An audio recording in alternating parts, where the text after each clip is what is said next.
Good morning. I'm Pete Najarian on this hump day. This is the take for Market Rebellion. And we had a really pretty exciting day yesterday. Started off a little bit calm, started to get a little bit more exciting as we got into the meat of the start of the morning.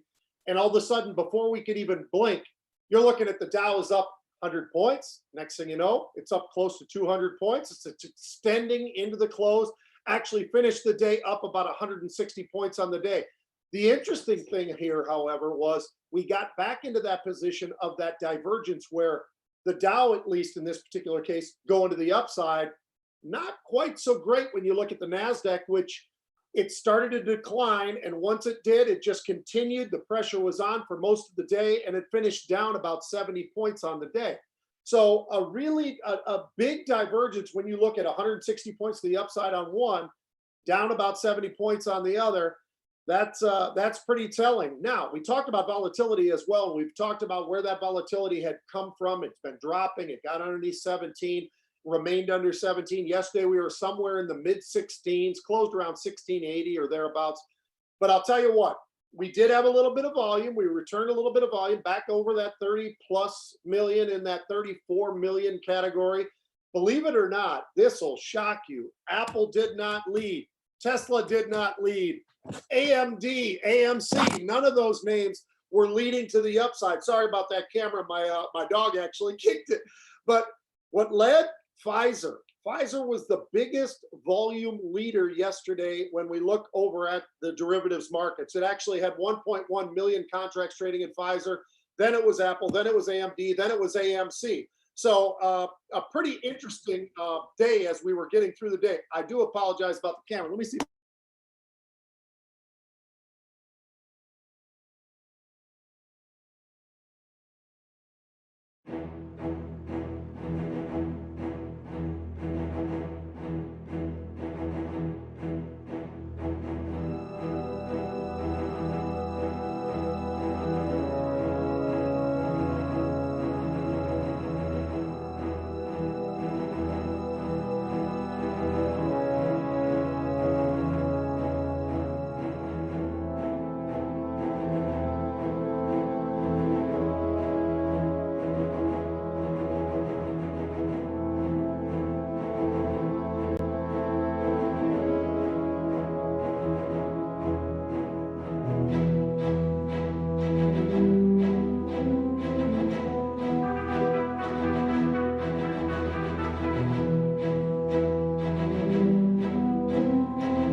Remarkably, we are back. Now, this is what happens when you do Zoom from home and you've got a dog underneath and he's pulling. It's a circus over here. It's a full circus over here at the Najarian household. The dog was under there. Believe it or not, he didn't eat my homework.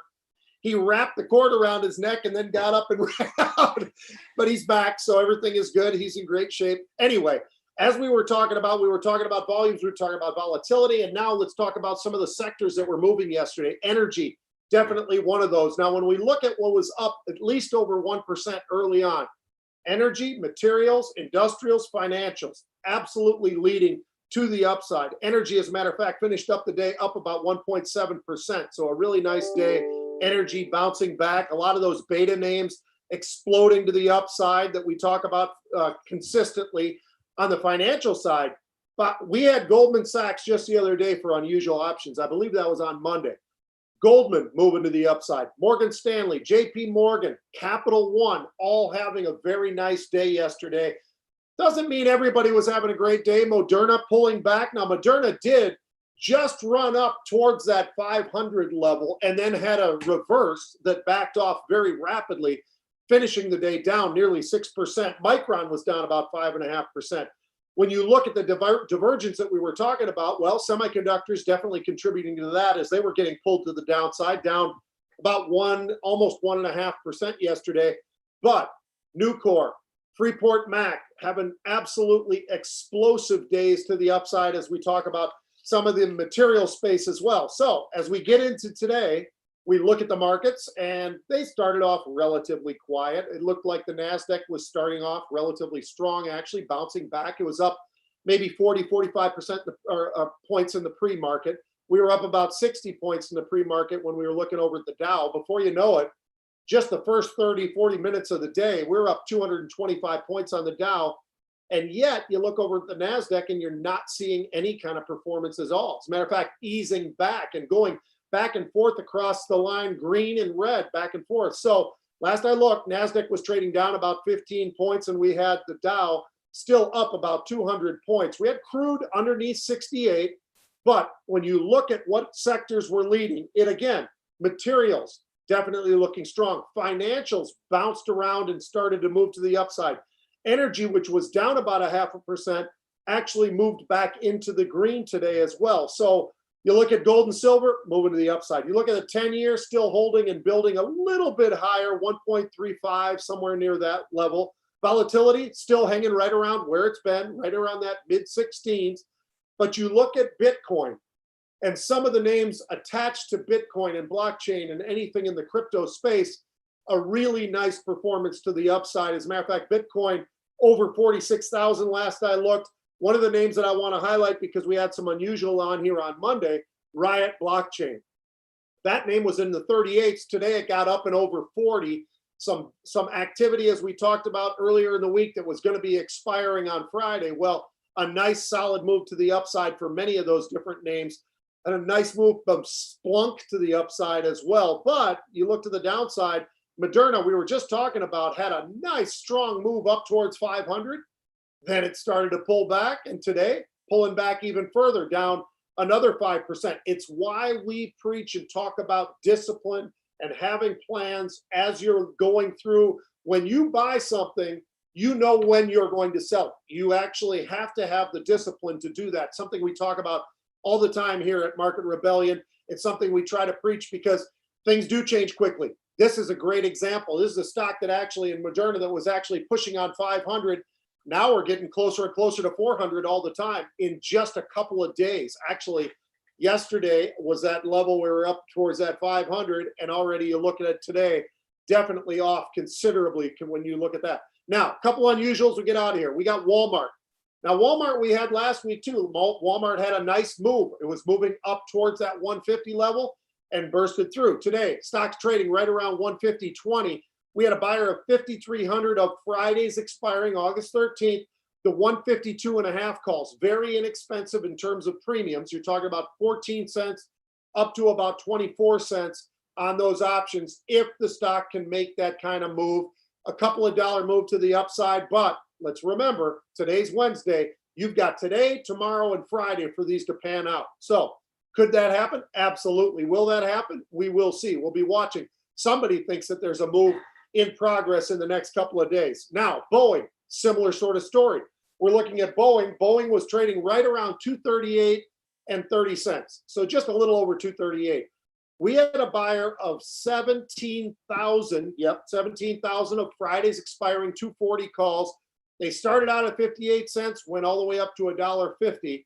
Can the stock make that kind of move in a couple of days? We're talking about Boeing. So the answer is, can it? Absolutely, it can. Will it?